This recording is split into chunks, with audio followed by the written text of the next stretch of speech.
Oke, baik. Bismillahirrahmanirrahim. Rabbi shrah li sadri wa yassir li amri wahlul 'uqdatam min lisani yafqahu qawli. Raditu billahi rabba wa bil islami dina wa bi Muhammadin sallallahu alaihi wasallam nabiyya. Assalamualaikum warahmatullahi wabarakatuh. Waalaikumsalam warahmatullahi wabarakatuh. Oke, baik. Saya persilahkan kepada ketua kelasnya untuk memimpin salam terlebih dahulu dan memimpin doa. Silahkan ketua kelasnya. Bersedia. Siap.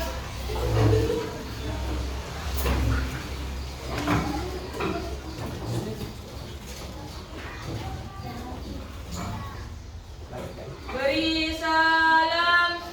Assalamualaikum warahmatullahi wabarakatuh.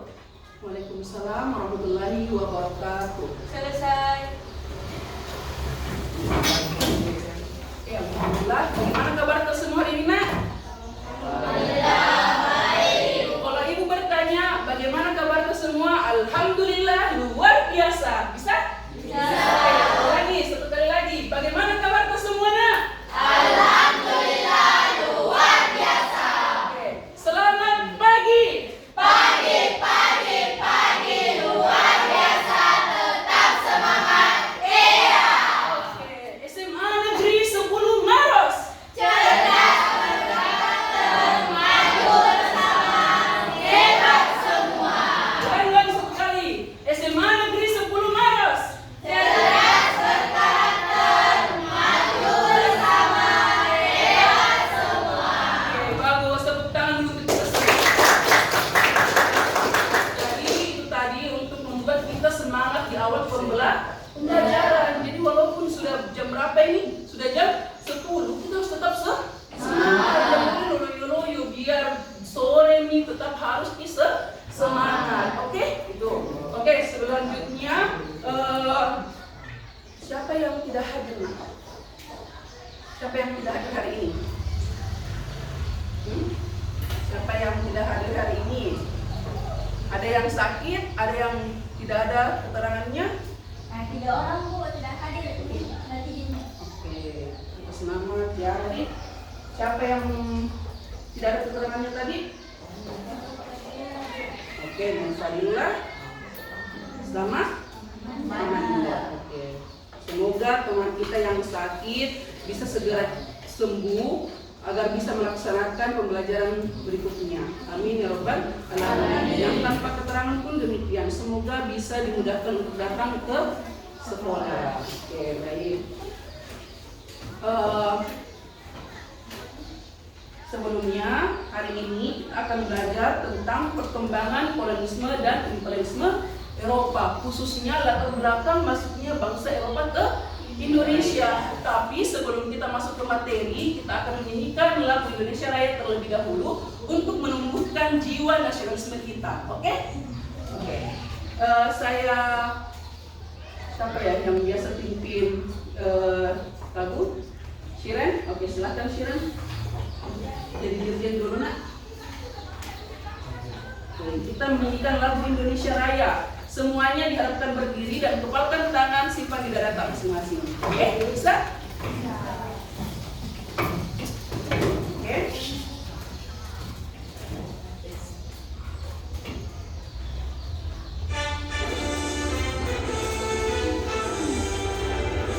Indonesia tanah airku, tanah tumpah darahku. Di sanalah aku berdiri dari Bandung.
membuat kita jauh lebih semangat lagi dalam menjalani proses pembelajaran hari ini. Dan semoga negeri kita tercinta ini bisa menjadi negara yang hebat, sama juga dengan anak-anakku. Jadi memang penting sekali untuk kita selalu menanamkan jiwa nasionalisme. Apalagi pada saat ini kita belajar sejarah. Jangan sekali-kali melupakan sejarah. Siapa yang pernah bilang begitu? Insinyur Soekarno. Atau biasa kita dengar jas merah. Jangan sekali-kali melupakan sejarah. Oke, baik. Selanjutnya seperti yang tadi Ibu sampaikan, bahwa pembelajaran hari ini mengenai masih seputar proses masuknya bangsa Eropa ke Indonesia. Namun sebelumnya, pada pertemuan sebelumnya, kita sudah membahas tentang pengertian kolonialisme dan imperialisme. Ada tidak yang masih tahu atau masih ingat apa itu kolonialisme? Ada yang masih ingat? Coba diingat-ingat kembali materi kita yang kemarin tentang pengertian kolonialisme dan imperialisme. Kolonialisme dulu, siapa yang mau menyampaikan apa itu kolonialisme? Oke, kita silakan berhenti. Kolonialisme adalah praktik penjajahan suatu negara atau wilayah bangsa lain, Bu. Oke, jadi kolonialisme adalah praktik penjajahan suatu negara atau wilayah lain atau bangsa lain. Contohnya seperti apa?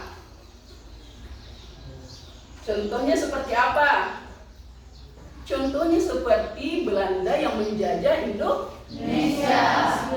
Oke. Imperialisme, ada yang tahu atau masih ingat tentang pengertian imperialisme? Siapa yang mau? Atau siapa yang masih ingat kemarin materi kita tentang imperialisme, pengertian imperialisme? Ada yang masih ingat? Saya, Bu. Oke, Shiren. Silahkan, Nak. Baik, imperialisme adalah tindakan memperluas pengaruh dan kekuasaannya terhadap negara lain. Saya ulangi lagi, kekuasaannya terhadap negara lain. Oke, bagus. Tepuk tangan dulu untuk teman-teman. Tadi luar biasa sekali penjelasannya. Jadi, apa sih bedanya kolonialisme dan imperialisme? Sebenarnya kita selalu menyamakan itu, Dik. Susah memang sekali dibedakan antara kolonialisme dengan imperialisme. Semacam satu paket. Pasti kalau dibahas kolonialisme, dibahas juga imperialisme, karena memang hampir sama. Namun kolonialisme dan imperialisme mempunyai perbedaan. Apa perbedaannya?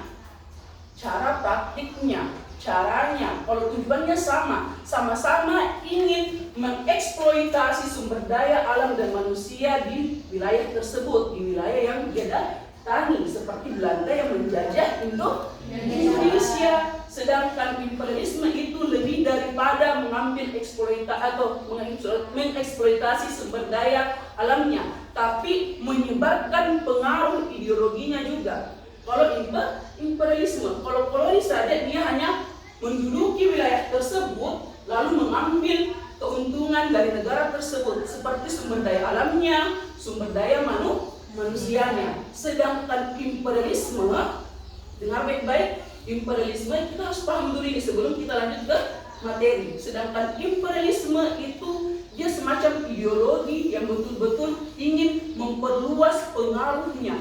Tidak hanya mengambil sumber daya alamnya, tapi betul-betul dari sistem pemerintahannya juga. Oke? Sudah bisa dipahami? Jadi imperialisme itu singkatnya seperti ini. Kolonialisme merupakan bentuk dari imperialisme. Oke? Bisa dipahami? Oke. Kalau sudah bisa dipahami, kita lanjut pada tujuan pembelajaran yang akan kita pelajari pada hari ini. Oke? Nah, untuk tujuan pembelajaran hari ini tentu saja masih seputar latar belakang masuknya bangsa Eropa ke Indonesia, tentang kolonialisme dan imperialisme. Ada 3 tujuan yang akan kita capai pada hari ini yang anak-anakku harus kuasai. Oke? Apa itu? Yang pertama, mampu menganalisis keterkaitan peristiwa Renaissance dengan masuknya bangsa Eropa ke Indonesia. Terus tujuan yang kedua yaitu mampu mengidentifikasi dampak jatuhnya Konstantinopel terhadap penjelajahan samudra oleh bangsa Eropa. Nah, yang ketiga, mampu mengidentifikasi faktor pendorong kedatangan bangsa Barat ke Indonesia. Ketiga tujuan inilah yang akan kita capai nantinya pada pembelajaran hari ini. Semoga saja kita bisa menguasai tujuan pembelajaran hari ini atau bisa tercapai.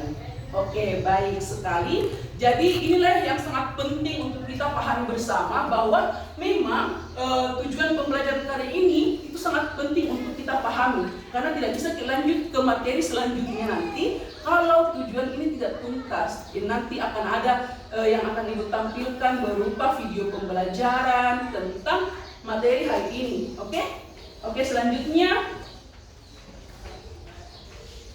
pertanyaan sebelum memulai pembelajaran kita pada hari ini. Apa sih yang dimaksud dengan Renaissance? Kan tadi kita melihat bahwa tujuan pembelajaran kita tentang keterkaitan Renaissance dengan masuknya bangsa Eropa ke Indonesia. Jadi kita harus tahu dulu apa itu Renaissance. Ada yang sudah tahu apa itu Renaissance? Belum. Karena hari ini akan kita pelajari. Jadi ini adalah pertanyaan-pertanyaan yang nantinya akan kita capai bersama setelah pembelajaran hari ini. Oke, Renaissance. Terus, mengapa jatuhnya Konstantinopel menjadi salah satu pendorong kedatangan bangsa Eropa ke Indonesia? Ini yang harus kita tahu juga bersama. Kenapa sih jatuhnya Konstantinopel merupakan faktor pendorong masuknya bangsa Eropa ke Indonesia? Seberapa penting apakah ini kota Konstantinopel sehingga membuat atau menjadi pemicu masuknya bangsa Eropa ke Indonesia? Jadi kita harus bertanya-tanya dulu, kira-kira apa sebenarnya ini kota Konstantinopel itu apa? Renaissance juga itu apa? Nantinya akan kita bahas pada pembelajaran sebentar. Oke. Selanjutnya yang ketiga, apa hal menarik yang membuat bangsa Eropa datang ke Indonesia? Ada yang tahu kira-kira apa menariknya Indonesia sehingga bangsa Eropa datang ke Indonesia? Banyak rempah-rempahnya. Oke, banyak rempahnya. Contohnya seperti apa rempah-rempah yang dicari oleh bangsa Eropa? Cengkeh. Apa lagi?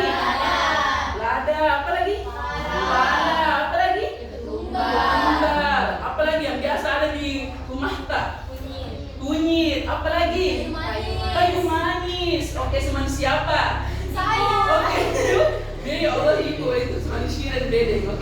Oke, jadi inilah yang akan nantinya kita pelajari bersama setelah melihat video pembelajaran. Jadi saya sebentar akan menampilkan video pembelajaran terkait Renaissance. Terus apalagi jatuhnya Konstantinopel. Jadi sebentar sebelum Ibu menampilkan video pembelajaran, siapkan memang nih alat tulis tak, catat-catat poin pentingnya dari video yang akan Ibu sampaikan. Oke, akan tampilkan sebentar. Oke, bisa? Bisa. Kesini ini memang tanah pulpen, buku catatan kita. Oke, sudah?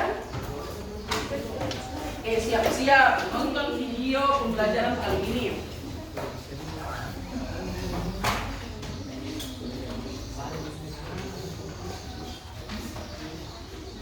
Apa itu Renaissance?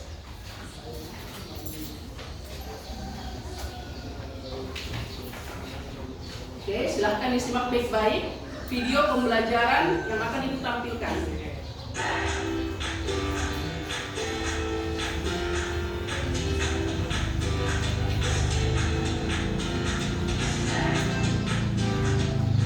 Tahukah kamu, selama abad pertengahan dulu, Eropa pernah mengalami masa suram atau sering disebut dengan Dark Age. Dikarenakan pada masa itu, ilmu pengetahuan terkesan berjalan di tempat saja karena sangat dibatasi oleh gereja. Coba kamu lihat sekarang dan perhatikan bangunan-bangunan di benua Eropa.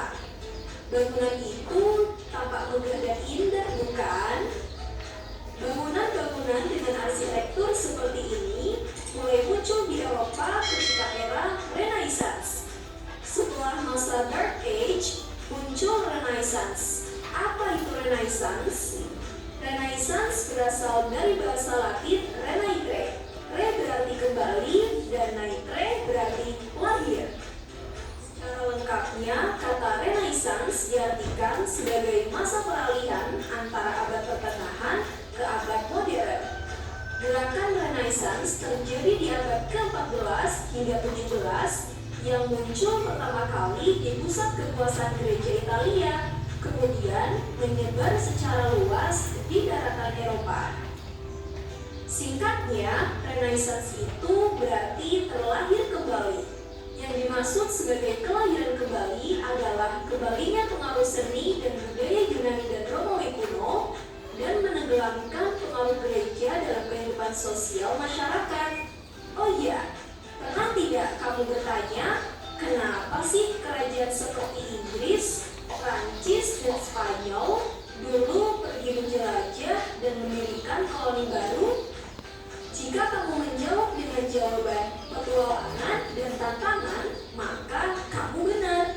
Tapi petualangan yang mereka lakukan itu bukan sekedar petualangan untuk mendapatkan foto-foto indah, melainkan ada misi lain di balik petualangan mereka. Misi apakah itu? Yuk simak penjelasannya. Kerajaan-kerajaan di Eropa memiliki sistem ekonomi yang mengharuskan mereka untuk menjelajah. Nah, sistem ekonomi ini namanya merkantilisme.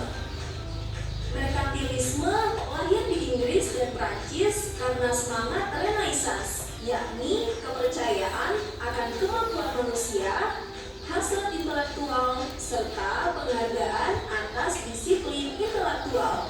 Singkatnya, merkantilisme itu berarti konsep ekonomi yang menitik beratkan pada kesejahteraan sebuah negara hanya ditentukan oleh banyaknya aset atau modal yang disimpan oleh negara yang bersangkutan. Oleh karena itulah, besarnya volume perdagangan global sangat penting. Dampak dari merkantilisme negara-negara Eropa tidak hanya bersaing dalam bidang ekonomi atau perdagangan saja, akan tetapi berlomba-lomba juga dalam memperluas wilayah koloni atau kekuasaannya ke berbagai penjuru dunia, termasuk Afrika, Amerika, dan Asia. Indonesia juga merasakan dampak merkantilisme yang bisa dilihat dari peristiwa sejarah, yakni kedatangan bangsa-bangsa Barat ke Nusantara, berdirinya VOC, pemberlakuan sistem sewa tanah oleh Raffles, dan penerapan kerja lobby oleh Belanda. Pengaruh masa Renaissance tidak hanya pada bidang kesenian, kebudayaan, politik, maupun ilmu pengetahuan, tetapi juga menyebabkan sikap kritis terhadap kehidupan gereja atau agama. Munculnya reformasi gereja adalah salah satunya, di mana keinginan untuk membebaskan diri dari kepemimpinan Paus terhadap kehidupan beragama di negara Eropa.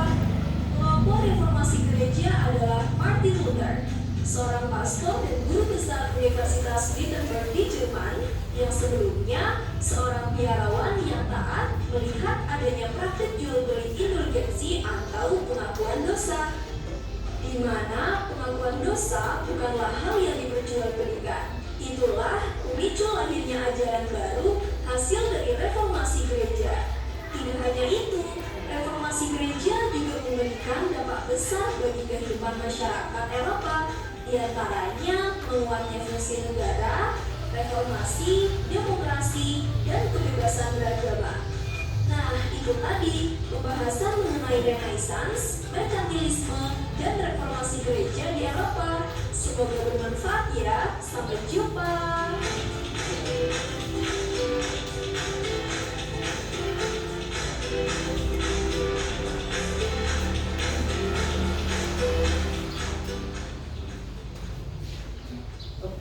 Itu tadi video pembelajaran yang sudah kita lihat bersama. Nah, selanjutnya saya ingin bertanya, kira-kira apa poin penting yang kita dapatkan dari video tadi?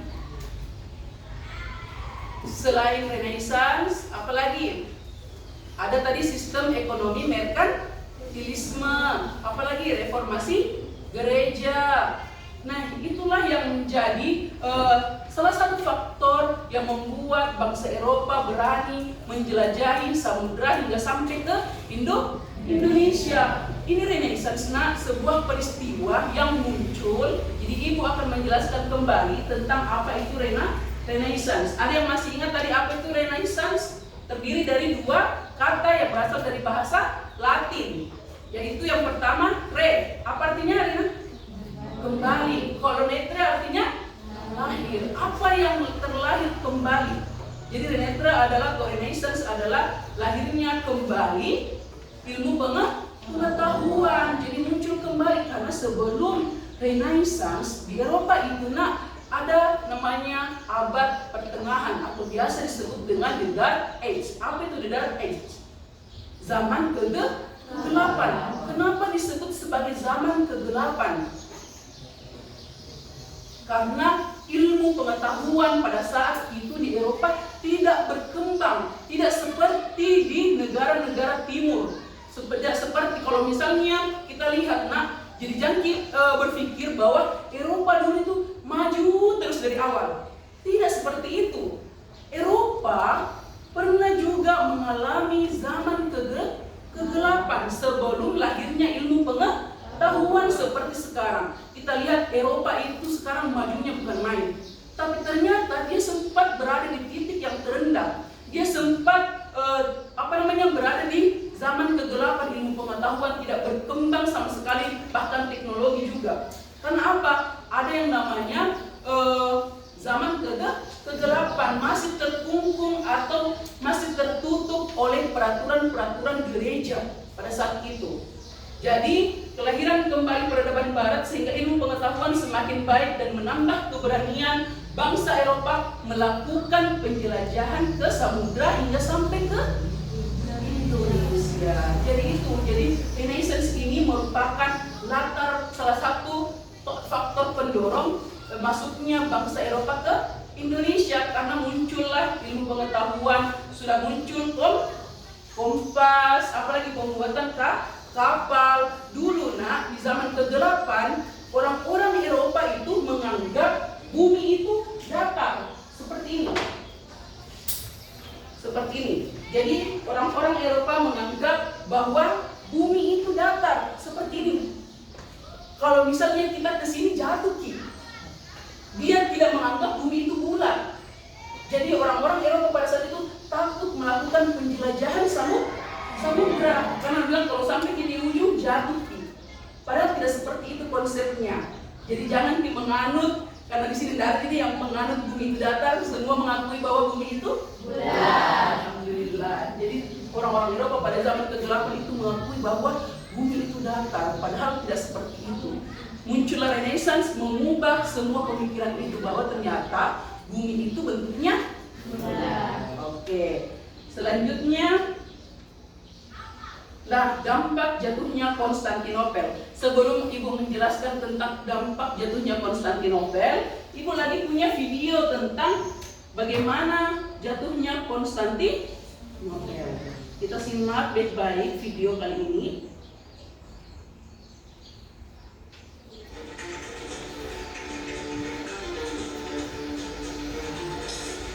Pada tahun 1453, dunia menyaksikan momen yang mengubah jalannya sejarah. Konstantinopel, di bawah Kekaisaran Bizantium, adalah kota megah yang berdiri di persimpangan dua benua, berakhir oleh penaklukan Kesultanan Ottoman. Peristiwa ini bukan sekadar runtuhnya sebuah kota, tetapi awal dari perubahan besar yang mengguncang dunia kala itu.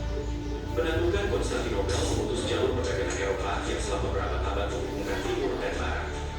Jalur Sutra, yang menjadi nadi bagi pertukaran rempah, sutra, dan kekayaan, seketika terputus. Dipaksa oleh kebutuhan untuk menemukan jalur baru, bangsa Eropa mulai menjelajahi lautan yang belum dipetakan. Dari penemuan rute laut menuju India oleh Vasco da Gama, hingga ekspedisi besar menuju Nusantara, penaklukan ini menjadi katalis yang memicu era kolonialisme. Meskipun menciptakan koneksi baru antara benua, kolonialisme lebih membawa dampak buruk terhadap eksploitasi sumber daya alam, penindasan, dan perubahan budaya yang tak sedikit masih dirasakan hingga saat ini.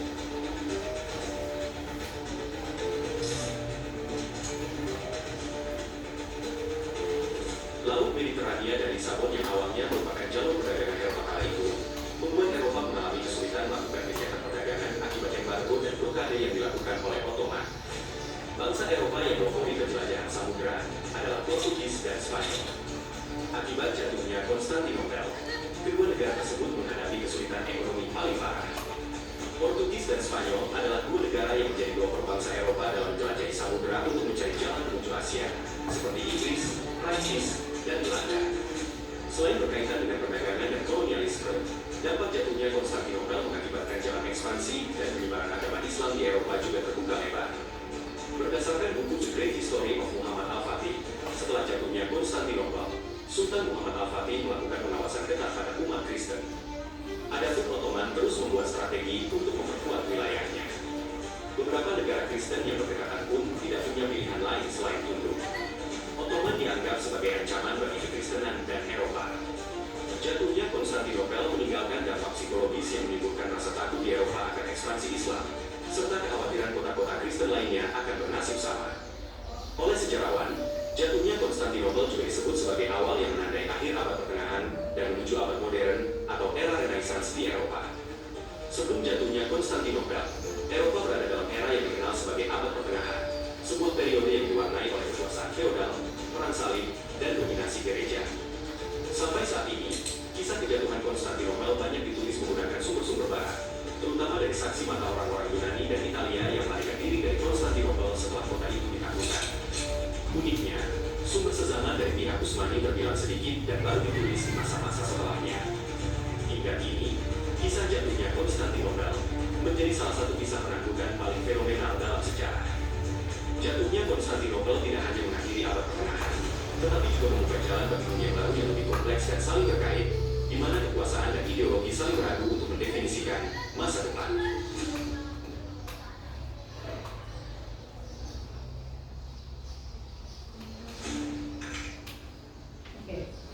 Nah, ini tadi video yang membahas tentang dampak jatuhnya Konstantinopel. Sebelumnya pernah dengar apa itu Konstantinopel? Kira-kira kota Konstantinopel ini terletak di mana? Istanbul. Apa negaranya? Turki. Siapa di sini yang mau pergi ke Turki? Kalau saya sih mau sekali ke Turki karena mau mengunjungi Istanbul, mau mengunjungi kota Konstantinopel yang betul-betul diperebutkan pada zaman itu, betul-betul menjadi pusat perdagangan yang bertemunya bangsa Eropa dengan bangsa Asia. Jadi ini kota betul-betul legend sekali. Saya sangat berharap kita semua bisa mengunjungi kota Konstantinopel atau sekarang disebut dengan kota Istanbul di negara Turki. Jadi negaranya Turki, kotanya Istanbul. Oke, siapa tadi yang berhasil memperebutkan kota Konstantinopel? Ada yang masih ingat dari video tadi? Ada yang masih ingat kira-kira siapa yang berhasil merebut kota Konstantinopel dari kerajaan Romawi? Kalau kerajaan Romawi itu sekarang di negara mana? Sekarang itu Romawi biasa disebut dengan kota Roma, terletak di negara Italia. Jadi Roma itu merupakan ibu kota dari Italia. Dulu kota Konstantinopel ini dikuasai oleh kerajaan Romawi.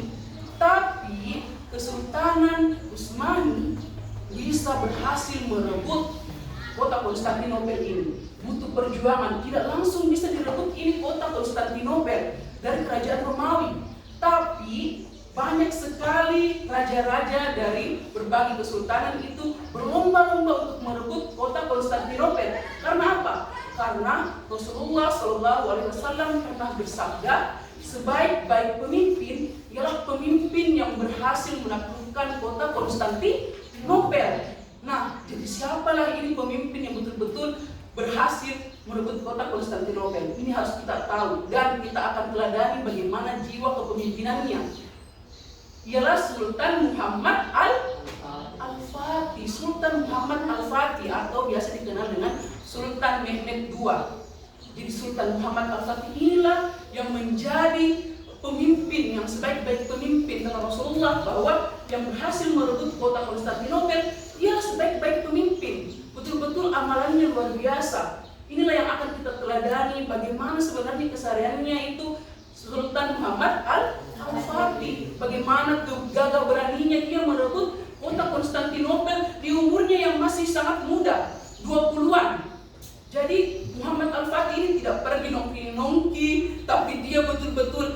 bagaimana caranya ini mengatur strategi untuk merebut kota Konstantinopel, karena kota Konstantinopel merupakan pusat perdagangan. Nah, tapi setelah kota Konstantinopel jatuh ke tangan Turki Utsmani, kita kembali lagi ke materi bahwa jatuhnya kota Konstantinopel merupakan latar belakang masuknya bangsa Eropa ke Indonesia. Nah, jatuhnya kota Konstantinopel mengakibatkan terputusnya jalur perdagangan, sehingga bangsa Eropa sulit mengakses barang-barang yang dia butuhkan. Tidak bisa lagi pergi berbelanja di kota Konstantinopel, sehingga dia harus mencari jalan kemanalah kita pergi untuk bisa mendapatkan rempah-rempah yang kita butuhkan. Orang-orang Eropa mencari jalan bagaimana caranya supaya kita ini bisa mendapatkan rempah-rempah yang sangat kita butuhkan itu untuk mengawetkan makanan sebagai obat-obatan. Karena kalau di Eropa kita lihat ada beberapa musim, terutama musim dingin itu butuh penghangat. Kalau lada itu sangat berperan penting untuk menghangatkan. Nah, itulah yang nantinya menjadi membuat orang Eropa datang ke Indonesia untuk mencari rempah-rempah langsung ke pusatnya di Indonesia. Nah, selanjutnya dampak yang kedua, ekonomi memburuk.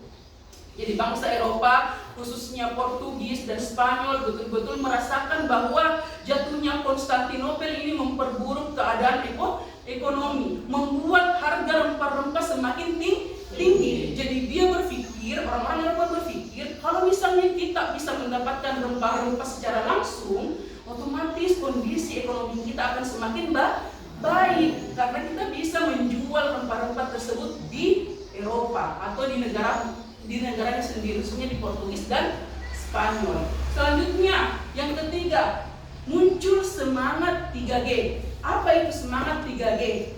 Ada yang tahu? Oke, apa? Gold, glory, dan gospel. Apa itu gold? Kekayaan. Oke, kekayaan. Apa itu glory? Kejayaan. Apa itu gospel? Menyebarkan agama. Oke, menyebarkan agama Kristen. Jadi ada 3 semangat yang mempelopori bangsa Eropa datang ke Indonesia. Yang pertama itu ada gold. Gold itu mencari kekayaan, sebanyak-banyaknya. Dan yang kedua, glory atau mendapatkan kekuasaan. Dan yang ketiga, gospel, menyebarkan agama Kristen. Oke, lanjut. Siapa tahu ada yang penasaran di mana letak Istanbul? Tadi kan ada yang tidak tahu Istanbul itu berada di sini, di atas. Kalau di atasnya lagi itu bangsa Barat Eropa. Kalau mau lihat di sini kan Turki, jangki fokus ke Iran sama Israel, jangki. Sekarang itu lagi yang hangat dibicarakan. Jadi ini ibu tampilkan supaya lebih jelas lagi. Nah, Turki itu merupakan satu-satunya negara yang berada di 2 benua, masuk benua Eropa dan masuk juga benua Asia. Itulah disinilah tepatnya Istanbul atau kota Konstantinopel yang merupakan pusat perdagangan yang paling diperebutkan pada zaman itu. Oke? Ada Spanyol, Portugal. Nah, di sini kan lebih dekat kalau misalnya dia pergi berdagang di situ, karena memang di situ pusat-pusatnya. Jadi di sini di Istanbul tempat bertemunya bangsa Eropa dengan bangsa Asia. Oke, baik. Sudah bisa dipahami? Sudah? Oke, lanjut. Kalau misalnya kita sudah mengetahui, Renaissance sudah, jatuhnya Konstantinopel sudah, Ibu akan membagikan kelompoknya sesuai dengan kelompok yang Ibu sudah bagi di awal. Di sini ada kelompok 1 cengkeh. Mana kelompok 1 cengkeh? Oke, masih diingat ada Rismawati, Arini Musayyana, Saskia, Hairunisa, dan Reski Aditya. Terus kelompok 2, kelompok Lada. Mana angkat tangan kelompok Lada? Ada Nurul Shifani, Nurul Ariska, Anilhamra Yuliana, Linda, dan Syahrul. Terus kelompok 3, kelompok Pala. Oke, angkat tangan Shiren Aurelia Sudraja, Irda Wardani, Amanda Juniarti, Putri Maulida Utami, dan Muhammad Agung. Terus kelompok 4. Angkat tangan dulu kelompok 4, kelompok Ketumbar. Jadi kita namakan ini kelompoknya dengan nama rempah yang paling sebentar. Pokoknya buat yel-yel semenarik mungkin ketika mau mempresentasikan hasil diskusinya. Karena sebentar Ibu akan bagikan LKPD-nya.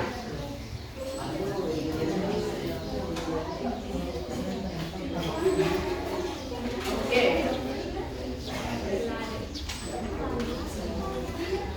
Nah, di sini ada 4 kelompok, jadi ada juga 4 LKPD yang akan Ibu bagikan. Ibu jelaskan dulu untuk lembar kerja peserta didik di sini. Sebentar kita tulis di sini nama-nama anggota kelompok tak, terus baca baik-baik apa instruksinya, terus kemudian ditulis hasil diskusinya di belakang sini. Oke? Jadi diskusikan baik-baik tentang materi yang tadi Ibu sampaikan. Bisa juga kita cari ini untuk menjawab LKPD-nya kita cari sumbernya di buku paket atau di e-book atau bisa juga di internet. Sebentar kita semua akan mempresentasikannya sesuai dengan LKPD kita masing-masing. Oke, bisa? Bisa. Oke, kelompok 1 dulu. Mana kelompok 1?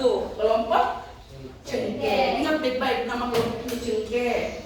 Terus kelompok 2 apa nama kelompoknya? Lada. Baik-baik di kelompok lada. Terus kelompok 3 apa? Kelompok pala. Oke, ingat baik-baik kelompok pala. Kalau kita ketumbar, oke, tahu yang mana ketumbar? Kecil-kecil dan yang paling dicari. Nah, oke, ketumbar. Ini LKPD baca baik-baik dulu.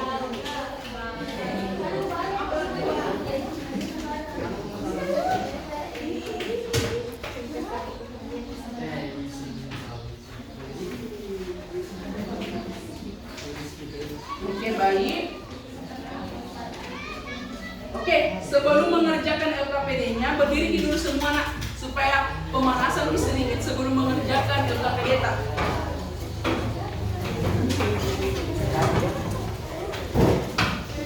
Oke, bisa? Ya, kita stretching dulu pemanasan dulu sebelum mengerjakan LKPD masing-masing.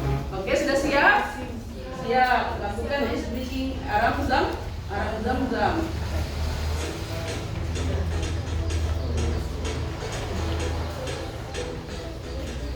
Fokus semuanya.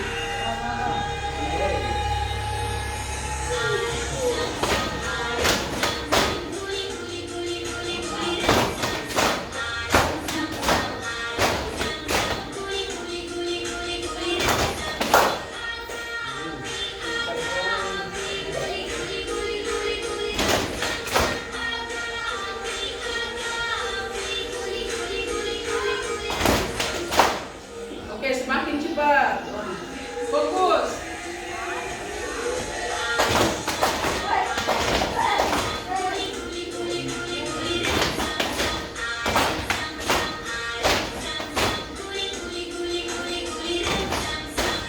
Ayo fokus.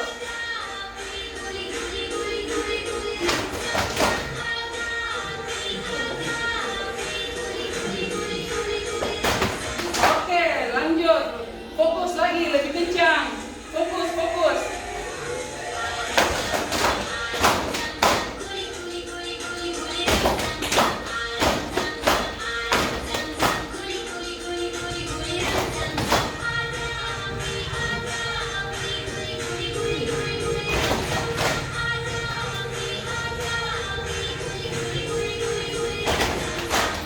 Oke, lagi.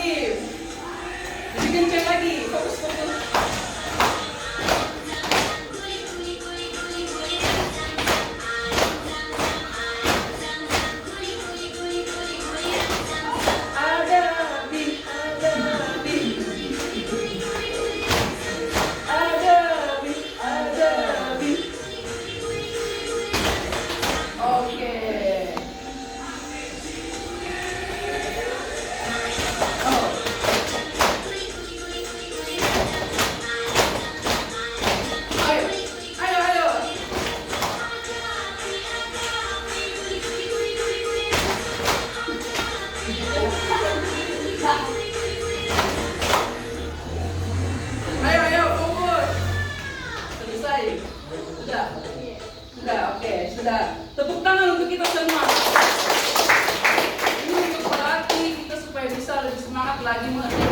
KKPD-nya, fokus.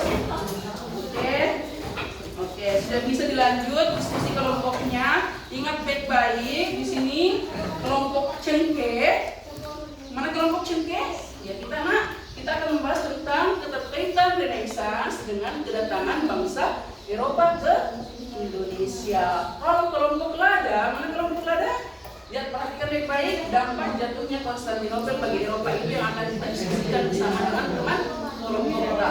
Terus kelompok pala. Kelompok pala, ingat baik-baik kelompok pala yang akan kita bahas itu tentang semangat 3G. Apa itu semangat 3G?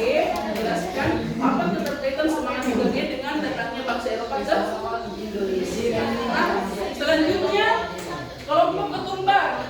Mana kelompok ketumbar? Kelompok ketumbar. Kelompok ketumbar langsung mau kerja, dede semangatnya sudah ram-zam. Ini kelompok ketumbar, perkembangan ilmu pengetahuan dan teknologi. Apa sebenarnya keterkaitan perkembangan ilmu pengetahuan dan teknologi sehingga bangsa Eropa datang ke Indonesia? Oke, baik-baik. Jadi lihat baik-baik.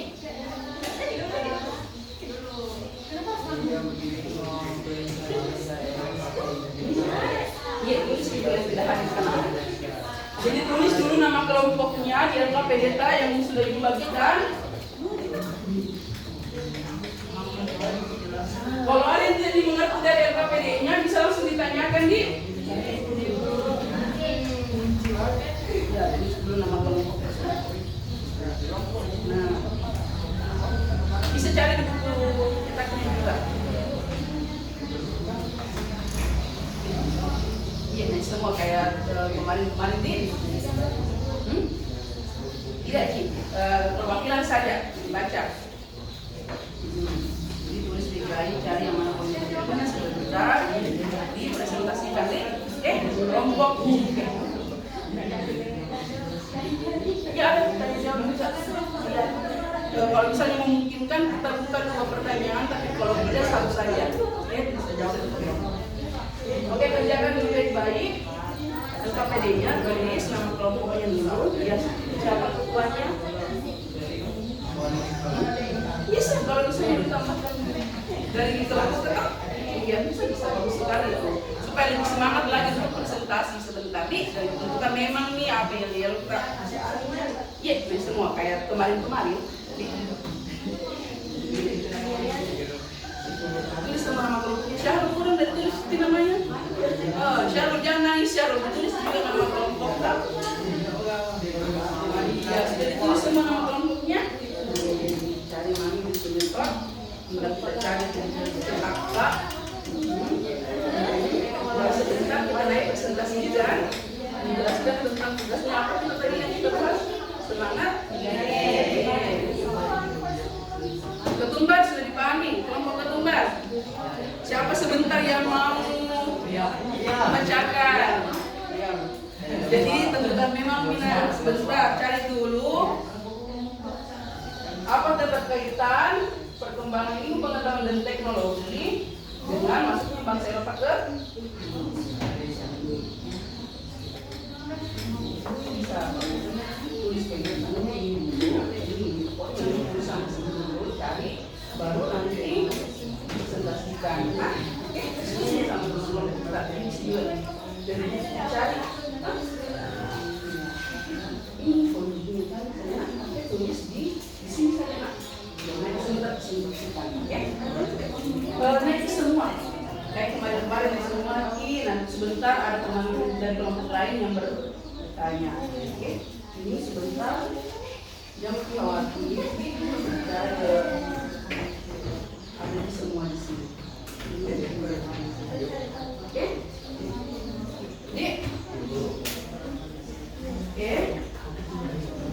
Kalau ada yang tidak dimengerti atau kurang dipahami, bisa langsung ditanyakan ke itu.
Ye.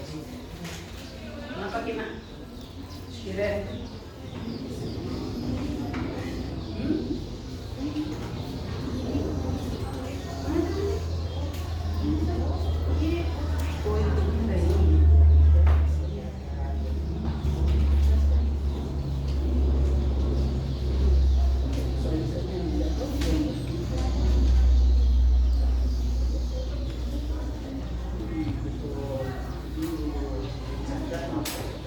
Kalau misalnya bisa cerita bahwa bisa lihat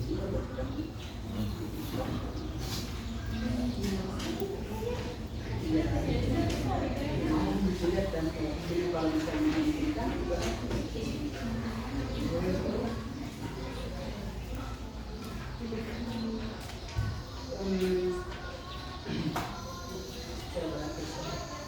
karena ini sebenarnya pertanyaannya sistematis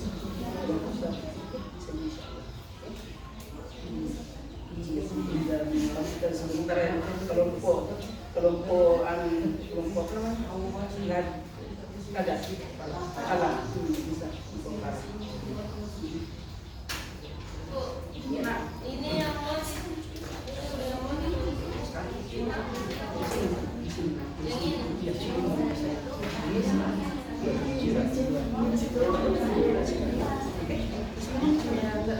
oh yang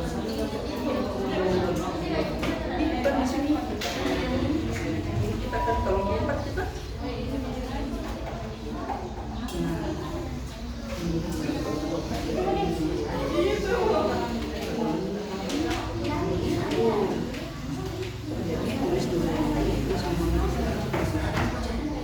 karena nggak lama jadi pikiran ya sebentar pikiran naik menjelaskan pikiran ini ada kayaknya yang menjawab ini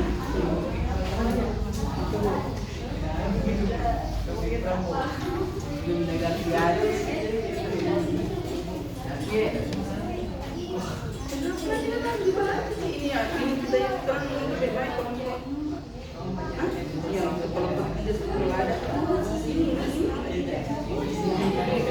iya ini bukan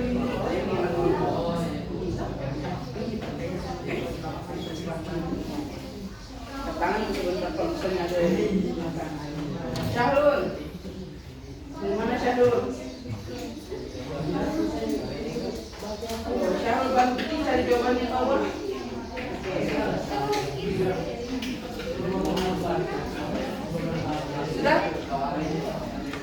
sudah tahu gimana konsep menjawab sudah ada di bayangan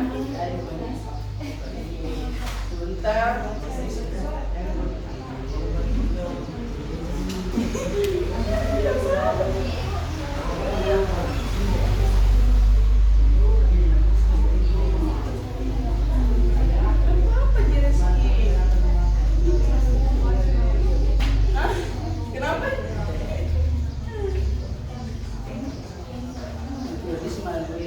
Risma langsung mencatat semua sudah setengah jalan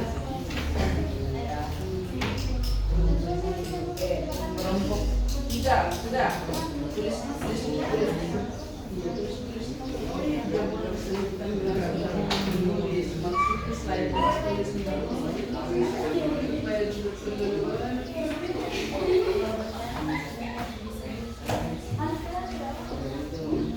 mata nama kelompok kita dulu baru nama atas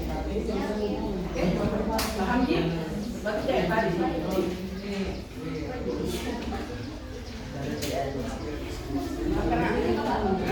start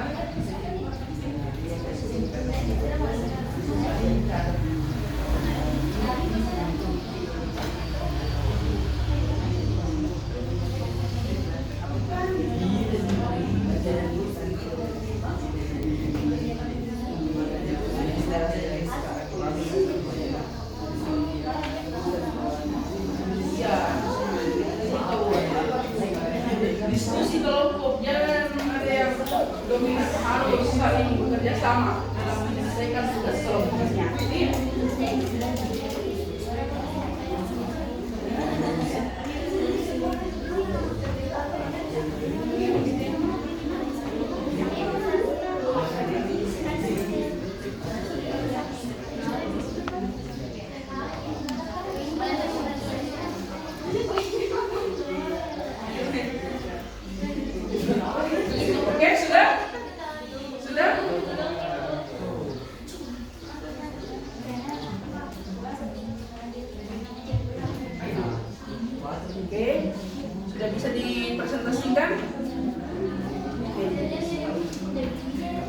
ada nggak ada masalah, bisa langsung. Nih, sudah?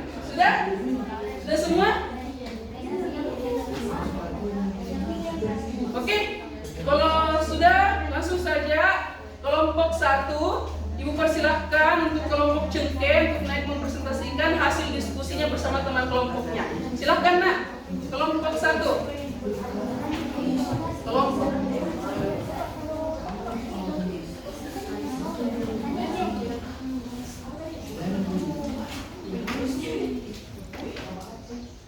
Oke, kelompok 1. Di sini kita supaya anak-anak cahaya ilahi. Ya, sini ki. Ya, di situ lagi kita berdua ya. Nanti Bu bisa di sini sedikit supaya anak-anak cahaya ilahi. Oke. Oke, baik. Ya. Baik, assalamualaikum warahmatullahi Baik, wabarakatuh. Waalaikumsalam warahmatullahi wabarakatuh. Berdirinya kami di sini ingin mempresentasikan hasil diskusi kerja kelompok kami. Oke, Baik, pertama-tama perkenalkan saya sendiri Ari Dimasayana, saya Desmawati, saya Saskia. Saya Rizky. Baik.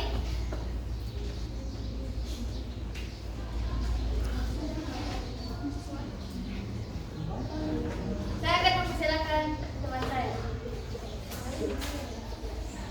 Kelompok kami mengangkat tema yang berjudul menganalisis keterkaitan peristiwa Renaissance dengan masuknya bangsa Eropa ke Indonesia. Rangkumannya yaitu Renaissance, sebuah periode kebangkitan seni, ilmu pengetahuan dan budaya di Eropa memiliki keterkaitan erat dengan penjelajahan samudera bangsa Eropa ke Indonesia. Hasilnya, bangsa Eropa, termasuk Portugis dan Spanyol, mulai melakukan pelayaran jauh yang pada akhirnya membawa mereka ke Kepulauan Nusantara. Keterkaitan Renaissance dengan penjelajahan samudera yaitu mencakup 4. Yang pertama yaitu perkembangan ilmu pengetahuan dan teknologi. Renaissance mendorong perkembangan pesat dalam bidang ilmu pengetahuan, termasuk astronomi, navigasi, dan kartografi. Dan yang kedua yaitu semangat eksplorasi dan pemasaran. Renaissance menumbuhkan semangat baru untuk menjelajahi dunia dan mencari pengetahuan baru. Dan yang ketiga, motivasi ekonomi dan politik. Bangsa Eropa, terutama Portugis dan Spanyol, baru terdorong untuk mencari kekayaan atau gold, kejayaan atau glory, dan penyebaran agama atau gospel. Dan yang terakhir adalah dampak pada Indonesia. Penjelajahan samudera yang didorong oleh Renaissance mengakibatkan bangsa Eropa, termasuk Portugis, Spanyol, Belanda, dan Inggris datang ke Indonesia. Kedatangannya mereka membawa dampak besar bagi Indonesia, baik positif maupun negatif, seperti penjajahan, perubahan sosial budaya, dan masuknya agama Kristen. Oke, sudah? Oke, kelompok lain ada yang mau menanggapi kelompok cengkeh? Siapa yang mau menanggapi kelompok cengkeh? Saya, Bu. Oke, Linda, silakan Linda. Assalamualaikum warahmatullahi wabarakatuh. Waalaikumsalam warahmatullahi wabarakatuh. Saya dari kelompok 2 yang bertanya, peristiwa apa yang terjadi di Eropa sebelum terjadinya Renaissance? Saya akan menjawab dari pertanyaan kelompok 2. Peristiwa apa yang terjadi di Eropa sebelum terjadinya Renaissance? Jadi, sebelum terjadinya Renaissance, Eropa mengalami abad pertengahan yang juga dikenal sebagai abad kegelapan atau Dark Age. Periode ini ditandai oleh berbagai peristiwa seperti perang, kelaparan, pandemi, atau termasuk wabah Black dan dominasi gereja yang kuat dalam berbagai aspek kehidupan. Oke, ada lagi yang mau bertanya atau sudah cukup? Oke, kalau sudah cukup, kita lanjut ke kelompok 2. Tapi sebelum itu, kita beri tepuk tangan kepada kelompok Cengke. Kelompok Cengke sudah memaparkan hasil diskusinya. Selanjutnya kelompok 2, kelompok Lada. Oke, silakan. Jadi kelompok 2.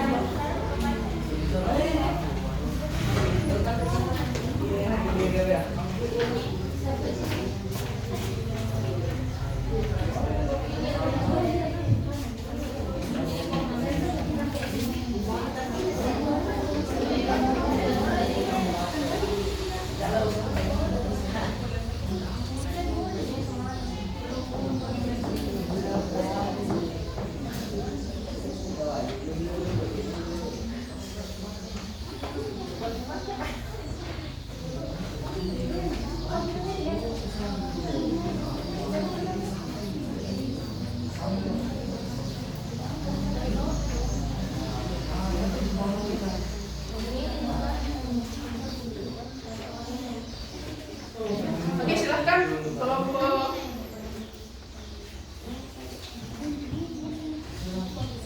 2.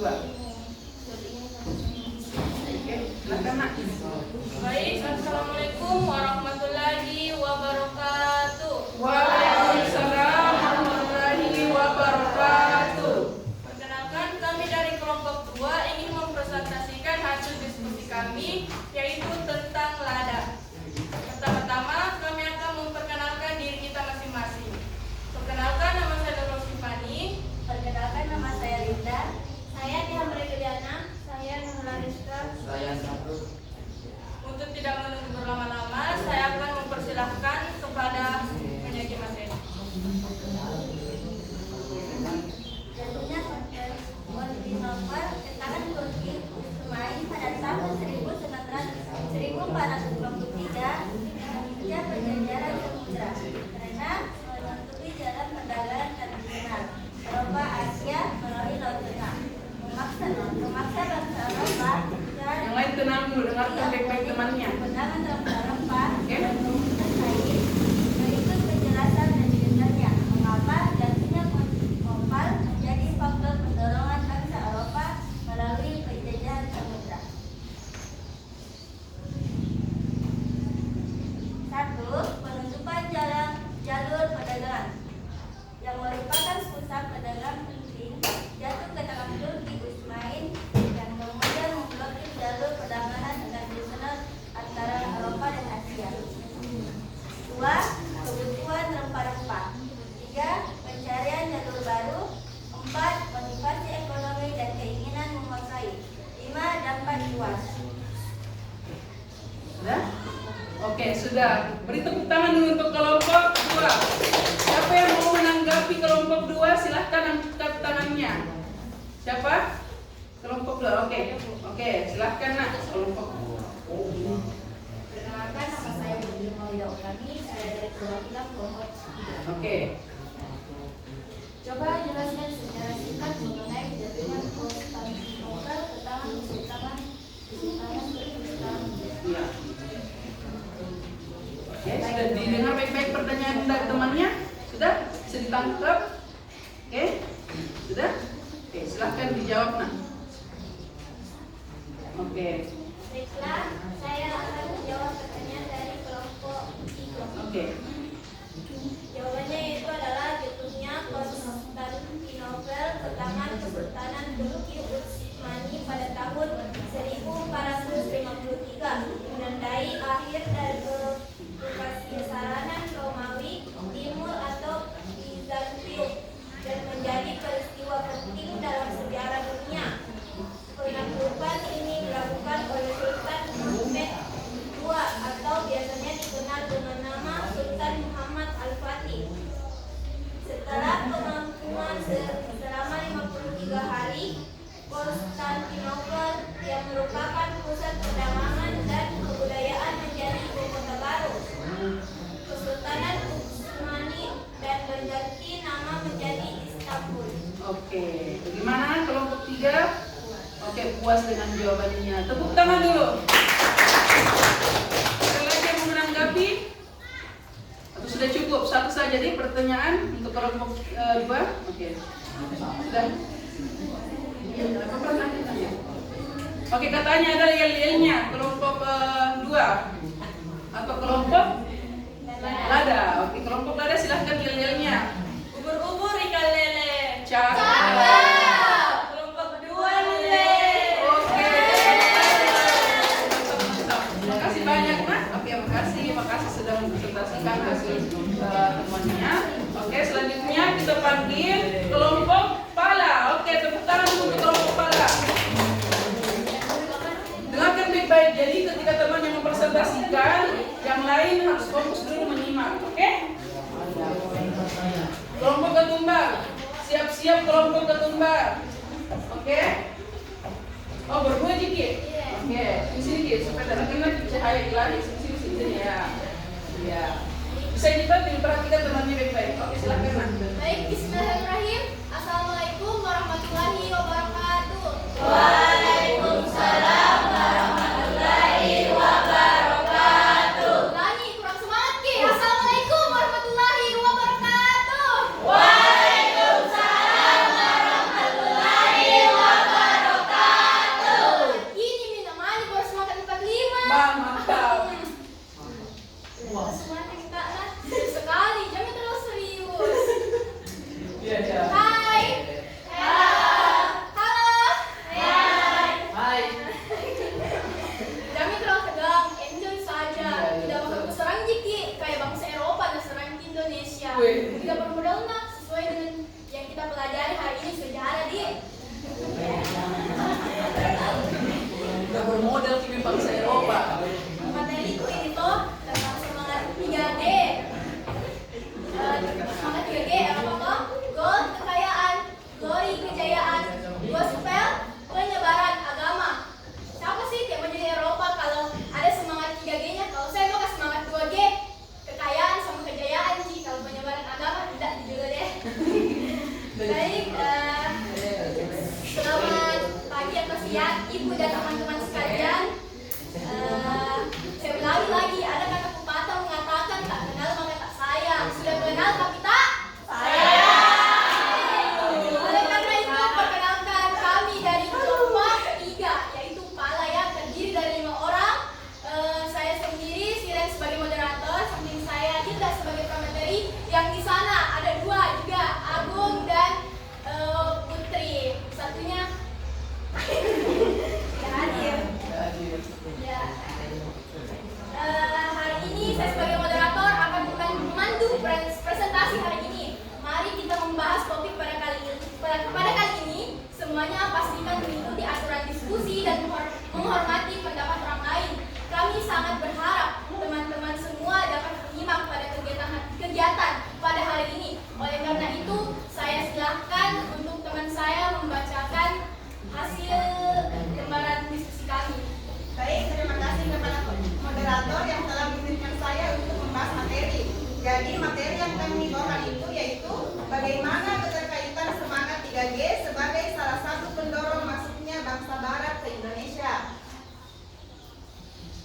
Semangat 3G yaitu God, Glory, dan Gospel menjadi pendorong utama bagi bangsa Barat untuk datang dan menjelajahi Indonesia. God atau yang biasa disebut kekayaan mendorong mereka mencari sumber daya alam, terutama rempah-rempah yang sangat berharga. Glory atau kejayaan memotivasi mereka untuk memperluas wilayah kekuasaan dan memperkuat pengaruh politik. Gospel, penyebaran agama, mendorong mereka untuk menyebarkan agama Kristen di wilayah baru. Berikut adalah penjelasan lebih rinci tentang keterkaitan semangat 3G dengan kedatangan bangsa Barat ke Indonesia. Yang pertama itu gold atau kekayaan. Yang pertama, rempah-rempah di Indonesia sangat dicari oleh bangsa Eropa untuk berbagai keperluan seperti pengawetan makanan, bumbu masakan, dan obat-obatan. Harga rempah-rempah di Eropa sangat mahal, bahkan bisa sebanding dengan emas, sehingga menjadi daya tarik ekonomi yang kuat bagi bangsa Barat. Bangsa Barat ingin menguasai perdagangan rempah-rempah dan mendapatkan keuntungan ekonomi yang besar dari Indonesia. Yang kedua, glory atau kejayaan. Bangsa Barat ingin memperluas wilayah kekuasaan dan pengaruh mereka di dunia. Memiliki banyak wilayah penjajahan dianggap sebagai simbol kekayaan dan kekuatan suatu negara. Indonesia menjadi salah satu target penjelajahan dan penjajahan untuk mencari tujuan tersebut. Yang ketiga, gospel atau penyebaran agama. Bangsa Eropa, terutama Portugis dan Spanyol, memiliki motivasi untuk menyebarkan agama Kristen di seluruh dunia. Indonesia sebagai wilayah baru yang kaya akan sumber daya sebagai target penyebaran agama. Misi penyebaran agama ini dianggap sebagai tugas kunci yang harus dilaksanakan oleh bangsa Eropa. Dengan demikian, semangat 3G menjadi pendorong utama bagi bangsa Barat untuk melakukan penjelajahan samudera dan akhirnya datang ke Indonesia.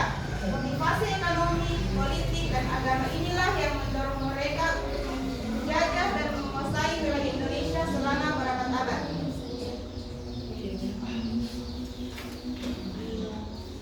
Perhatian. Siap. Lagi perhatian. Siap. Nah, itu nih tadi teman-teman hasil dari presentasi kami. Mungkin masih ada plus dan minusnya dalam menyampaikan hasil dari presentasi kami. Oleh karena itu, kami membuka sesi tanya jawab, kritik dan saran. Jadi, silakan audiens, ada yang mau menanggapi? Siapa yang bertanya? Saya. Oke, Fikran. Coba silakan Fikran. Dari kelompok berapa Fikran? Dari kelompok 4. Oke, kelompok 4 atau ketumbar. Pertanyaannya adalah, apakah negara yang menerapkan semangat 3G mencapai tujuannya? Oke, apa tadi pertanyaannya? Ulangi. Apakah negara yang menerapkan semangat 3G mencapai tujuannya? Oke, semangat. Apakah negara yang menerapkan semangat 3G mencapai tujuannya? Bisa dipahami? Baik, nanti teman saya di sebelah sana akan menjawab. Oke, silakan aku. Jawab pertanyaan dari kelompok 4. Ya, silakan kelompok Muhammad aku. Jawabannya adalah tidak semua negara yang menerapkan semangat 3G, glory, goal, gospel mencapai tujuannya. Mereka sepenuhnya. Beberapa negara berhasil mencapai tujuan goal, kekayaan dan glory kejayaan melalui kolonialisme, tetapi seringkali dengan mengorbankan gospel, penyebaran agama dan kesejahteraan masyarakat yang dijajah. Oke, bagaimana Fikran? Puas. Oke, puas. Beri tepuk tangan dulu untuk kelompok. Oke, silakan. Baik, saya tutup. Terima kasih teman-teman atas perhatiannya, kontribusi pada hari ini. Semoga presentasi ini menjadi wawasan yang sangat bermanfaat di kemudian hari. Dengan akhir kata, saya Siren. Saya Irda. Kami berdua pamit undur diri. Sampai jumpa di kesempatan selanjutnya. Assalamualaikum warahmatullahi wabarakatuh. Beri tepuk tangan yang meriah untuk Oke. Selanjutnya kelompok terakhir, kelompok ketumbar. Silakan maju ke depan. Oke, langsung saja kelompok ketumbar. Ya, masuk ke depan kelompok ketumbar. Oke, dengarkan baik-baik presentasi dari kelompok ketumbar yang merupakan kelompok terakhir sebelum kita menutup pertemuan kali ini. Oke, silakan kelompok ketumbar. Dengarkan baik-baik. Assalamualaikum warahmatullahi wabarakatuh. Waalaikumsalam warahmatullahi wabarakatuh. Perkenalkan, nama saya Kakak Nisa dan kelompok saya kelompok saya menama Vika sebagai Fikran sebagai pembaca hasil diskusi kami, Oke, silakan Fikran. dan Ajis sama Lian. Oke. Perkembangan ilmu pengetahuan dan teknologi menjadi salah satu pendorong utama kedatangan bangsa Barat di Indonesia. Dan soal supaya Kemajuan dalam bidang pelayaran seperti pembuatan kapal yang lebih baik dan penguasaan ilmu navigasi memungkinkan mereka menjelajahi samudera luas dan mencapai wilayah baru seperti Nusantara. Selain itu, perkembangan ilmu pengetahuan juga menunjukkan semangat eksplorasi dan keinginan untuk mencari sumber daya alam serta memperluas pengaruh dan kekuasaan. Berikut adalah tentang keterkaitan antara perkembangan ilmu pengetahuan dan teknologi dengan kedatangan bangsa Barat ke Indonesia. 1. Kemajuan teknologi perkapalan. 2. Perkembangan ilmu pengetahuan. 3. Semangat Gin, Gold, Glory, Gospel. Singkatnya, perkembangan ilmu pengetahuan dan teknologi pada masa itu menjadi pendorong utama bagi bangsa Eropa untuk melakukan penjelajahan samudra dan pada akhirnya datang ke Indonesia mengubah sejarah hubungan antara bangsa Eropa dan Nusantara. Oke, beri tepuk tangan dulu untuk kelompok kedua. Oke, ada yang mau bertanya dari kelompok lain? Oke, silakan Miss Mana. Assalamualaikum warahmatullahi wabarakatuh. Waalaikumsalam warahmatullahi wabarakatuh. Perkenalkan, saya Sawati, perwakilan dari kelompok CK. Jadi pertanyaan saya adalah, coba sebutkan tokoh yang terkenal di balik perkembangan ilmu pengetahuan dan teknologi di Eropa. Tokoh yang terkenal di balik berkembangnya ilmu pengetahuan di Eropa. Silakan bisa ditanggapi, bisa langsung ditanggapi saja. Oke, silakan. Beberapa tokoh penting yang berkontribusi pada perkembangan ilmu pengetahuan dan teknologi di Eropa pada masa Renaissance adalah Leonardo da Vinci, Nicolaus Copernicus, Oke. Galileo Galilei, Oke. Johannes Kepler, dan Athanasius. Jadi itu tadi karena yang ditanyakan adalah tokoh atau ilmuwan yang berpengaruh pada abad Renaissance. Oke, sudah dipahami Risma? Oke, sudah. Beri tepuk tangan dulu untuk kedua kelompok. Oke, sudah? Ada yang bisa sampaikan sebelum turun? Oke, makasih banyak. Silakan. Oke, selanjutnya alhamdulillah diskusi kita sudah berjalan dengan lancar. Alhamdulillah sudah ditanggapi juga untuk kesimpulan pembelajaran hari ini, yaitu tentang latar belakang masuknya bangsa Eropa ke Indonesia. Ada 2 poin penting yang harus kita pelajari, bahwa salah satu faktor pendorong masuknya bangsa Eropa ke Indonesia yang pertama tadi adanya peristiwa Renaissance, dan yang kedua jatuhnya Konstantinopel. Adanya juga semangat 3G sehingga menimbulkan perkembangan ilmu pengetahuan dan teknologi. Selanjutnya untuk kesimpulan hari ini ada juga yang mau menambahkan? Ada? Oke, silahkan. Jadi, kesimpulan yang dapat kita simpulkan dari materi yang kita pelajari ialah sejarah kemajuan bangsa Barat atau Eropa membuktikan bahwa dari keterbatasan kreativitas muncul. Salah satu contohnya adalah saat bangsa Barat yang sangat membutuhkan rempah-rempah, sementara akses untuk mendapatkannya saat itu tertutup karena dikuasai pusat-pusat perdagangan Laut Tengah oleh Kesultanan Utsmani. Keadaan ini tidak membuat bangsa Barat kehilangan akal. Justru mereka semakin antusias mencari rempah-rempah langsung ke pusatnya di timur. Tidak peduli bahaya laut yang bisa membuat kapal mereka karam. Hasilnya, bangsa Barat menjadi bangsa yang menghargai lautan. Sikap yang patut dicontoh dalam kehidupan sekarang ini dari bangsa Barat adalah upaya yang pantang menyerah, kreativitas, dan keberanian mengambil risiko. Oke, tepuk tangan dulu untuk kesimpulan pembelajaran kita hari ini. Kita bisa menjadikan semangat dari bangsa Eropa untuk tidak menyerah, bahwa keterpurukan itu bisa memunculkan kreativitas. Jadi jangan kita keluar dari titik terendah kita langsung menyerah.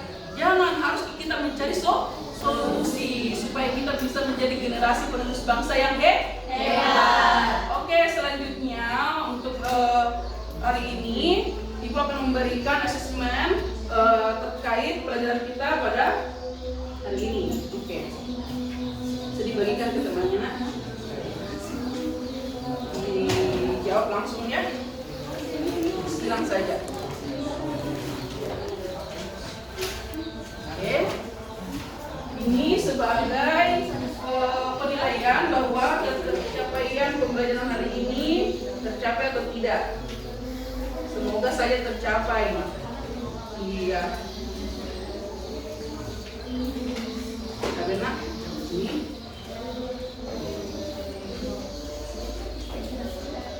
Oke.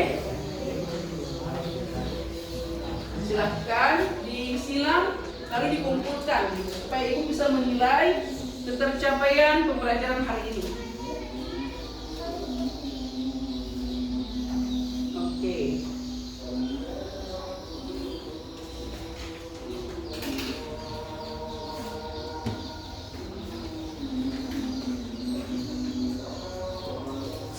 Dikerja baru dikumpulkan, kalau sudah dikerja dikumpulkan. Disilang saja jawaban yang benar menurut anak-anak tersebut. Tulis nama di atas dan nama kelompoknya juga kamu tulis.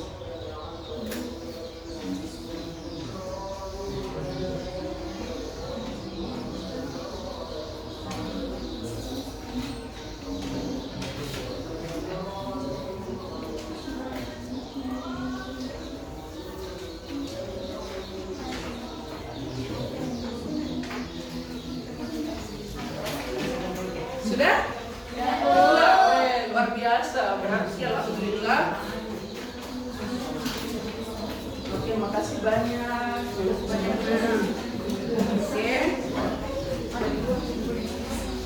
Sudah? Gimana? Bisa tidak?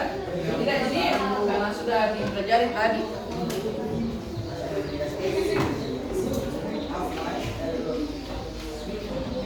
Terima kasih.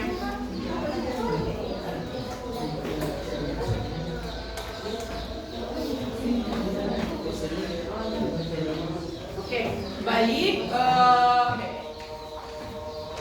bagaimana perasaan Anda setelah belajar sejarah hari ini tentang masuknya latar belakang bangsa Eropa ke Indonesia? Menyenangkan. Oke, kalau begitu tulis perasaan Anda di sticky notes ini. Kira-kira bagaimana kedepannya nanti untuk jadi evaluasi? Tulis, jangan tulis nama, baru kita naik tempel di atas ini sticky notes. Bagaimana untuk belajar ini? Lihat, ada itu bisa dibagikan.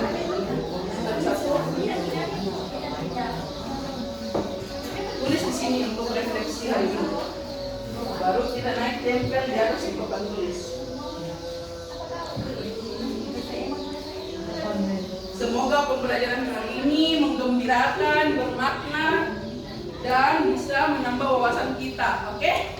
Tentang latar belakang masuknya bangsa Eropa ke Indonesia. Kalau ada juga yang mau menuliskan sarannya untuk pembelajaran ke depan juga bisa, silahkan ditulis.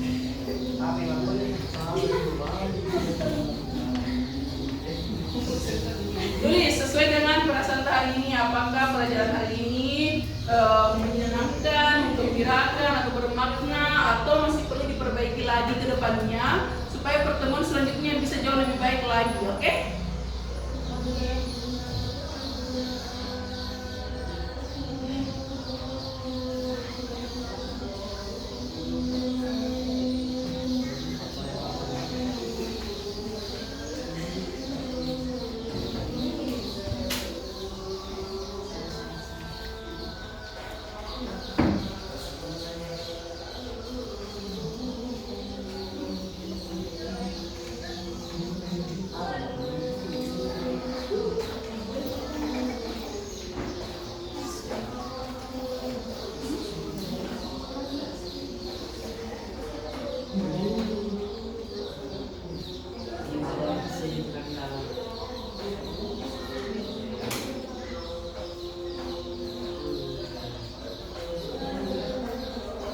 Oke, silahkan.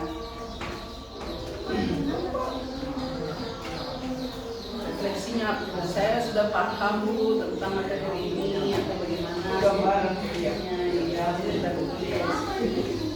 Oke, bisa silahkan ditulis bagaimana perasaan ibu hari ini. Kalau mau 2 sticky notes-nya juga bisa. 2 atau 3 sticky notes 1 orang bisa.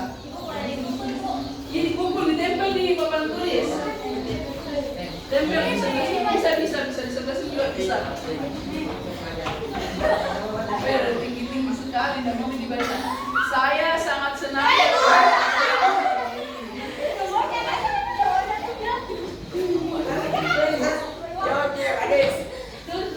Silakan aja Syahrul kan. Kasih tahu jalan dulu Syahrul.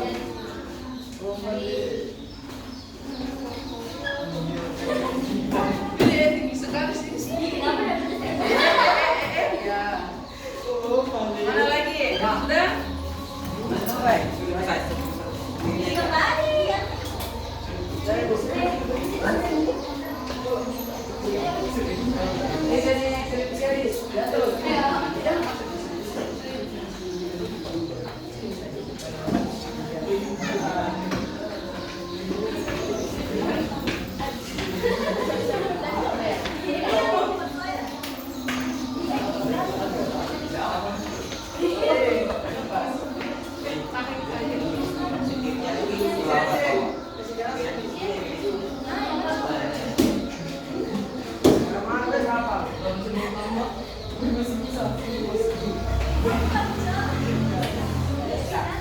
Hari ini saya sangat senang karena Ibu mengajar, dapat dimengerti. Udah love you Ibu, love you juga anak-anakku semua.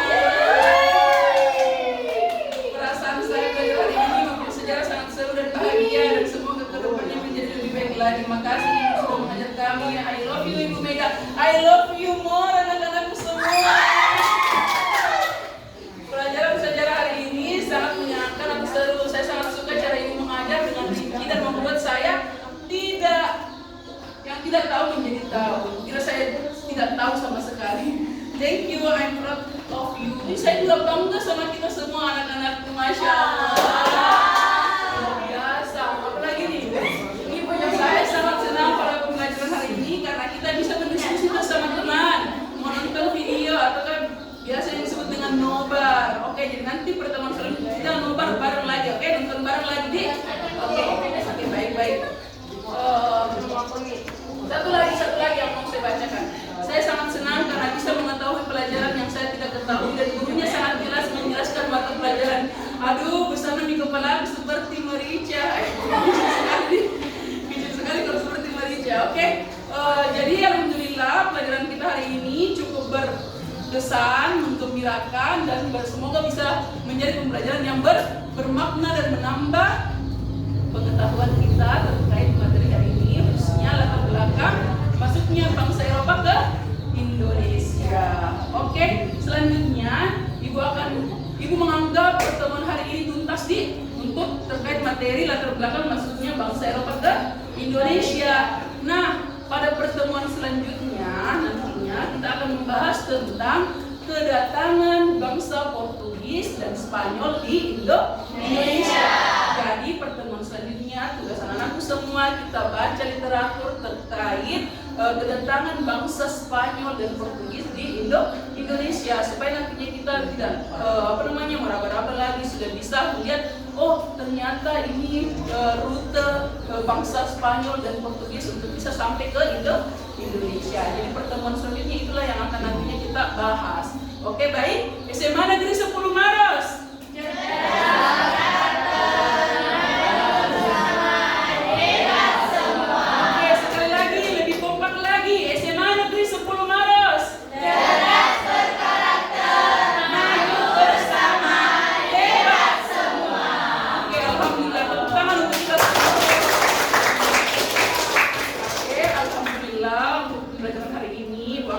Sudah bisa dilanjutkan nanti pada pertemuan selanjutnya ke materi yang sudah disebutkan, yaitu kedatangan bangsa Portugis dan Spanyol di Indonesia. Ibu sangat berharap semangat dari bangsa Eropa ini menular ke kita, tapi jangan ke hal yang negatif, tapi lebih ke arah yang lebih positif. Semoga Semoga kedepannya kita menjadi generasi penerus bangsa yang hebat sehingga Indonesia menjadi negara yang lebih hebat. Oke, ada pertanyaan sebelum Ibu menutup pertemuan kita pada hari ini? Tidak ada. Oke, kalau begitu Ibu tutup pertemuan hari ini dengan ucapan subhanakallahumma bihamdik asyhadu an la ilaha illa anta astaghfiruka wa atubu ilaik. Assalamualaikum warahmatullahi wabarakatuh. Waalaikumsalam warahmatullahi wabarakatuh. Oke, alhamdulillah, makasih banyak atas perhatiannya hari ini. Nah, sekali lagi Ibu mau mempersilahkan kepada ketua kelasnya untuk memimpin doa sebelum selesai dan memberikan salam. Oke, silahkan kepada ketua kelasnya. Sebelum kita mengakhiri pembelajaran hari ini, marilah kita berdoa bersama-sama. Berdoa dimulai. Bismillahirrahmanirrahim. Wal asri innal insana lafi khusri illa allazina amanu wa amilus solihati wa tawasau bil haqqi wa tawasau bis sabr. Amin. Oke, makasih banyak. Silakan berdiri, budayakan saling terlebih dahulu sebelum keluar dari kelas. Oke, silakan nak berdiri. Terima kasih Bu Guru, doakan kami sukses, kami sayang Ibu. Oke, makasih banyak anak-anakku semua. Ibu sayang juga kepada anakku semua. Sukses selalu dan tetap semangat. Oke, makasih banyak. Masya Allah. Sukses semuanya. Makasih banyak semuanya. Makasih banyak Tim. Tetap semangat. Makasih. Belajar apa lagi sebentar? Mata pelajaran apa? Mata pelajaran apa sebentar? Oh, geografi. Oke.